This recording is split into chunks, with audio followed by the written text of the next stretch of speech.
2026. Skladba, která teď zazní za malou chvíli, byla tady v kině ve Vratimově přesně před 6 lety hrána v české premiéře vůbec.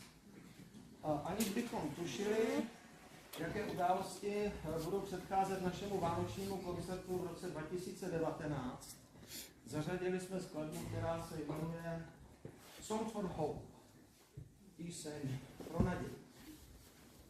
Tehdy na fakultní nemocnici v Ostravě proběhla hodně nešťastná událost, která změnila osudy mnoha lidem.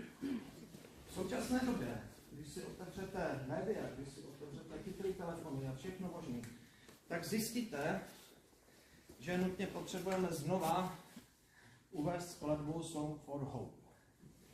Ať už z hlediska globálního, anebo taky z hlediska malých osobních nadějí, které potřebují mnozí z nás v osobním životě, ale i v tom životě celospolečenském. Proto jsme tuto skladbu zařadili také před Vánoci v roce 2025.